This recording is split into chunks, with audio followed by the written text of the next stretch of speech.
Երկրապահների 10-րդ համագումարում ազատամարտիկների հասցեին Սերժ Սարգսյանի խոսքերը վիրավորել են նրանցից շատերին։ Այսօր պետք է հնչի երկրապահի ձայնը,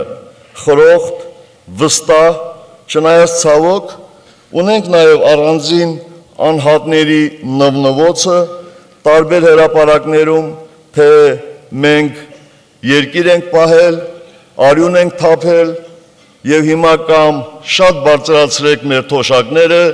կամ էլ հեղափոխություն ենք անելու։ Ի պատասխան Սերժ Սարգսյանին Արցախյան պատերազմի վետերան Գագիկ Սարուխանյանը նրան ընդամենը մեկ հարց ունի։ Սերժ Սարգսյանը չէր նվնվա,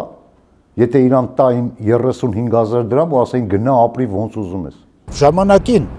նույն այսպես կոչված կատվազգի նվնվացողները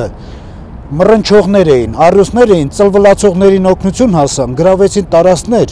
խաղաղություն բերեցին իրենց շեմին, իրենց օրորոցին։ Այսօր իրենց սոցիալական վիճակի մասին բարձրաձայնող ազատամարտիկները վստահեցնում են, ռազմի դաշտ են եկել առանց մի վայրկյան մտածելու եւ նույնը պատրաստ են անել այսօր, սակայն պետության կողմից արժանապատիվ վերաբերմունք են պահանջում։ Ես չգիտեմ ինքը ինչ էր ուզում ակնարկեր,